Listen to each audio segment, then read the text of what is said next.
नमस्कार, श्री स्वामी समर्थ. आज पारायणचा पहिला दिवस. आजच्या व्हिडिओमध्ये आपण पाहण्यात आलो आपल्याला पारायणची मांडणी कशी करावी व संकल्प कसा घ्यायचा हे दाखवलं जाईल. तुम्हाला एक वाटीमध्ये हळद घ्यायचं आहे. हळद घेऊन त्यामध्ये तुम्हाला गोमूत्र, गुलाब पाणी, कापूरची एक वडी हे टाकायचं आहे. हे टाकून आपल्याला आपल्या उंबरठ्याचं हळदी लेपन करून घ्यायचं आहे. ते झाल्यावर तुम्ही उंबरठ्यावर रांगोळी काढा. त्यानंतर तुम्ही दाराबाहेर रांगोळी काढून घ्या.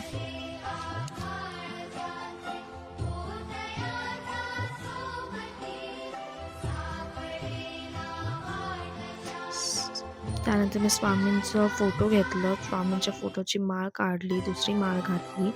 स्वामींचे वस्त्र काढले, मी त्यांना स्नान घातलं.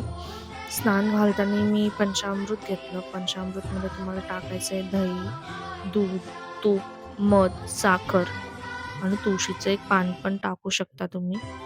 आणि सर्वात प्रथम आपल्याला पंचामृत टाकताना स्नान घालताना त्यांच्या पायापासून सुरुवात करायची. ते झाल्यानंतर त्यांना अत्तर लावायचं. अत्तर लावून त्यांना वस्त्र घालायचे.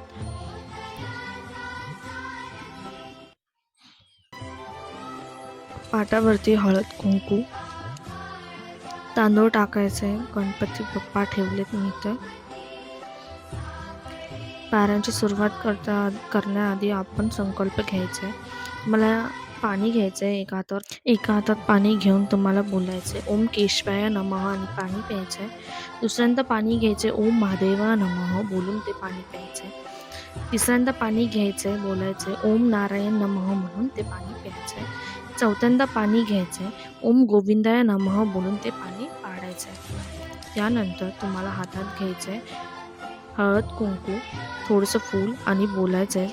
स्वामींना बोलायचं आहे तुमची जी पण इच्छा आहे मनात ती इच्छा बोला आणि स्वामींना म्हणा की पारायणची मी सुरुवात करत आहे. आज माझा पहिला दिवस आहे. 7 दिवस मला हा पारायण करायचं आहे. माझ्याकडनं हे पारायण तुम्ही पूर्णपणे करून घ्या.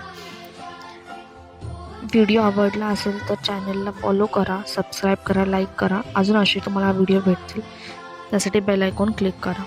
श्री स्वामी समर्थ.